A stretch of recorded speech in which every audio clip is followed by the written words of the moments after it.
Alright, so it's on some wrench time, man. So we have a 3.6 VVT Chrysler 300.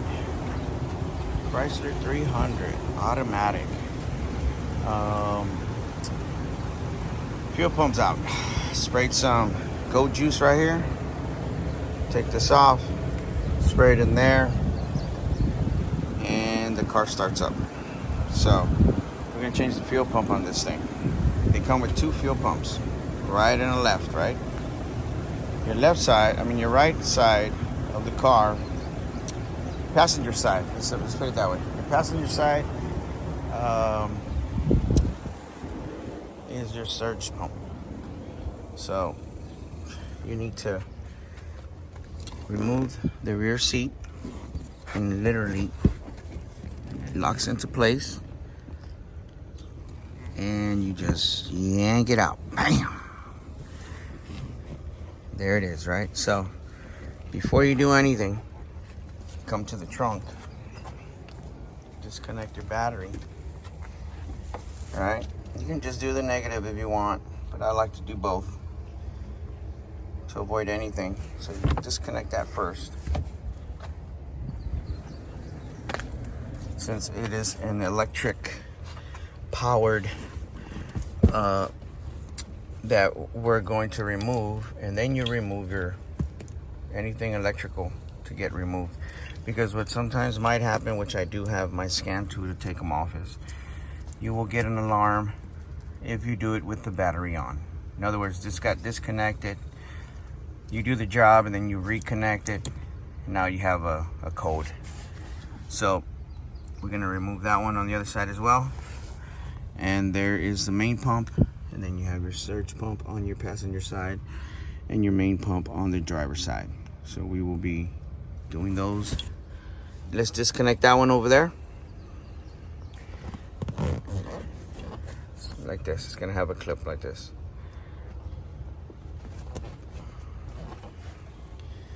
Press it and pull it out.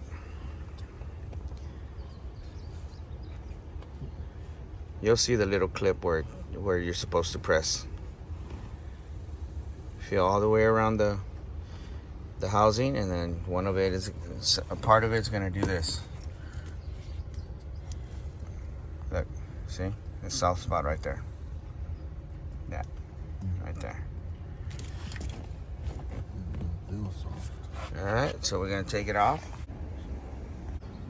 All right, so now with it being removed, both clips, seats out of your way, now we come straight to the pump.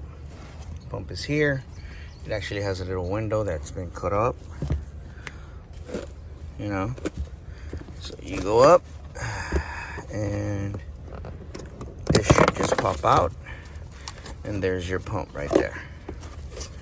So it has an old, I want to say old school ring to it, that you got your clip, wiggle, there you go, because it is made in Mexico. There you go. So it looks original, OEM. And so now this ring here, you have to knock it out of its locking position. So it would be counterclockwise. If you can see, there is a lip on these little locks here. So every time it comes around, you will start here, you hit it, and then it locks into place. All of them have it. It's just full of dust, but they all have the little locking right there. So we're gonna hit it counterclockwise. This gets loose, fuel pump unit comes out, and we put a new one in. So there it is. A couple of hits, ring pops out. So it's locked counterclockwise, comes out. Fuel pump is spring loaded, so there it is. It's always gonna come up higher. See, gonna come up a little bit. There you go. And the car is full of gas, good clean looking gas, fuel. So that tells me that the sending unit is just bad now. So we got to take this out now and replace it. That's what we're gonna do. All right, so to make it easier to pull out, I removed these clips, which are right at the top, right here, one, and then the larger one goes here. You press this down like this and pull at the same time. So now you get your top cover out of the way. If you use pump, pull it out carefully so that you don't spill it on your seat. And then now you're just smelling like gas while you're cruising in your 300. So the surge pump is those hoses. These hoses you see there, 1, 2, and 3. They pull gas from the passenger side this way into your main pump so that it's never empty. So these need to come off. This just goes into a small clip, as you can see there. So you pull that out, pull that out. This one actually has a lock on it. So you pull it out. I love these damn little picks. Go, pull, and it should pop out. So here you have the new fuel pump assembly. Old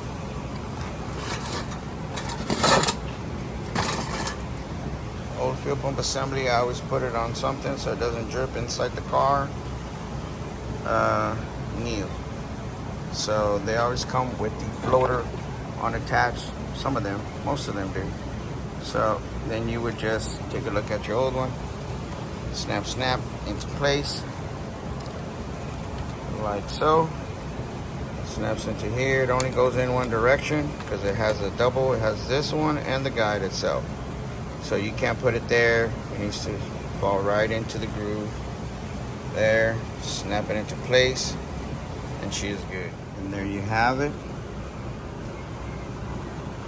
Fuel pump assembly, all snapped in. This is a soldered version, so it is soldered. And there, it doesn't have that clip, but it has the provision for the smaller clip that is in the car itself. So you'll be able to snap it into that side. And we're good. Now we go inside. So we reverse the process. Now you hit this clockwise, right there. So it has those little teeth. There is a tool, but you can use a screwdriver or anything flat that's not going to cut into the metal, and a light hammer, and then just tap it back into place. Most of them do mark it. Engineers sometimes to get it right, so they actually marked it to where when you take out the plate and the lock itself, there's a mark. So you're able to put it back into place. And this was marked by the factory. So you plug this back in. Now in theory, we come this way. And the little Chrysler should turn on. And there it is.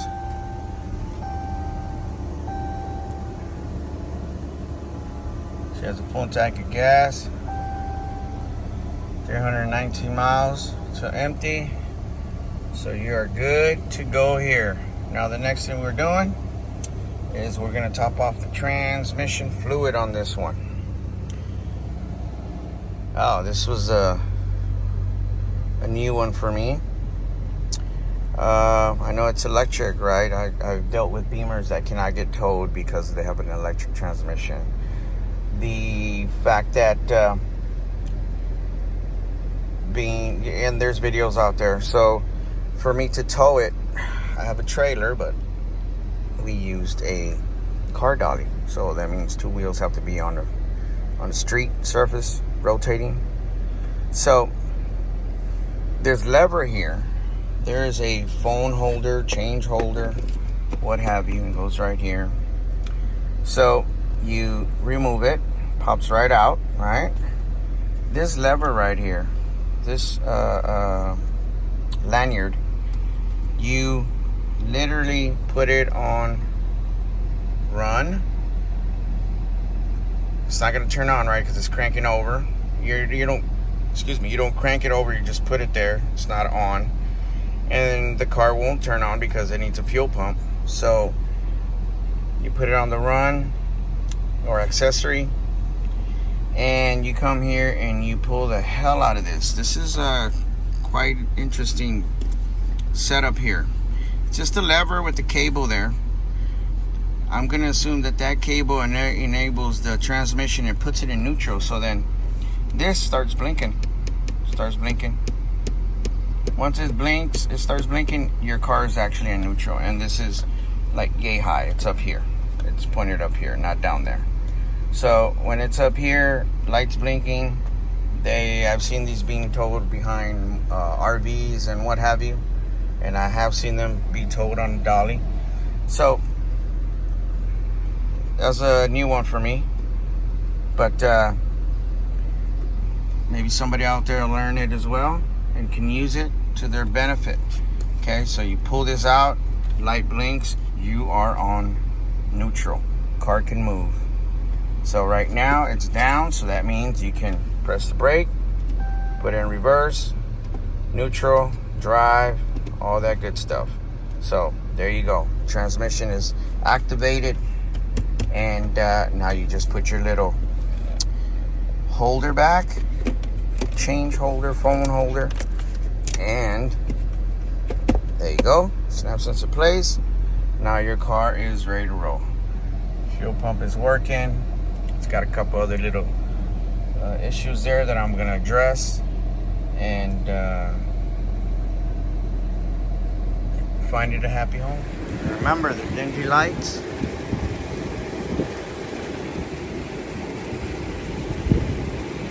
Some buzz off. Clean them up.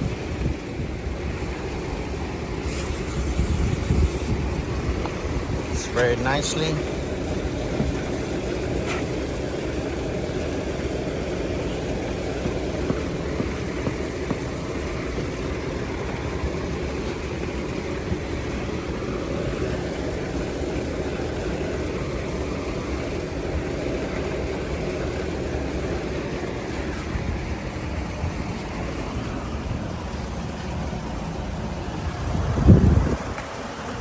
That to that. It's a good rub.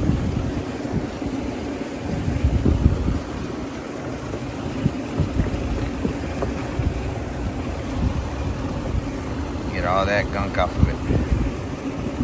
They're really burnt. It looks yellow. Your rag, or I use paper towels. I don't use rags, I use the paper towels. And this is the outcome.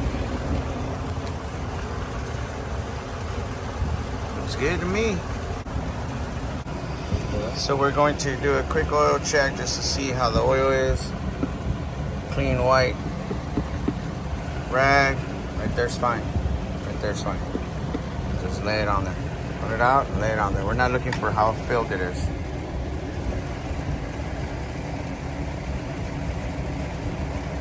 Alright. That's not bad. That's not bad. So again, when you're done, you put your positive first, tighten it up, negative second, and then we see that the cover's off of this, so that nothing falls in there. We're gonna place the cover back on. So everything in reverse. The last thing we did was, the first thing we did is the last thing we do. One of the last things, first things is put the seat sensors back in, and then snap it back into place. And we're gonna top it off with this ATF +4 Chrysler. There it is.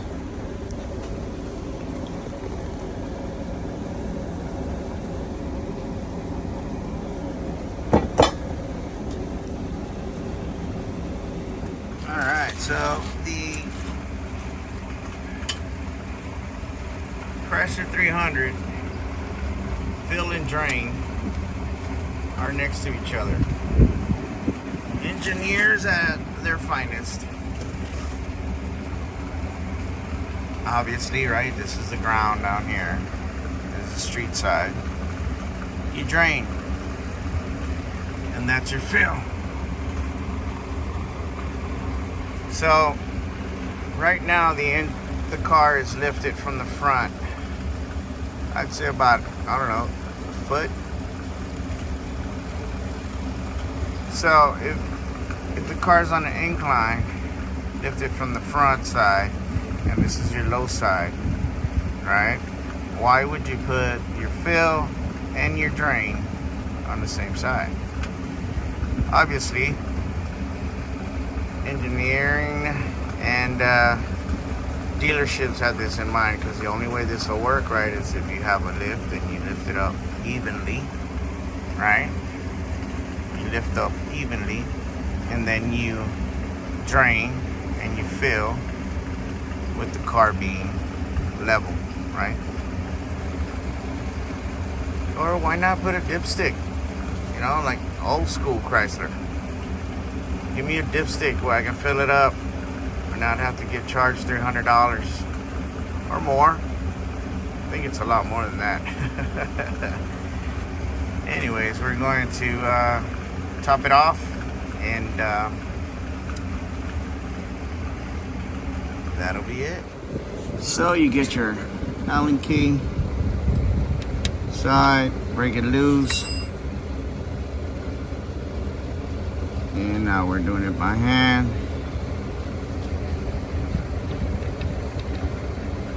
Okay, so it's at a very small angle, so being that nothing's coming out and known that it wasn't filled properly, we're gonna fill it in, top it off, and get it on the road. For this application, we're using a hand pump, because that's what normally everybody has or can get. Normal. Put one end into your oil, like so.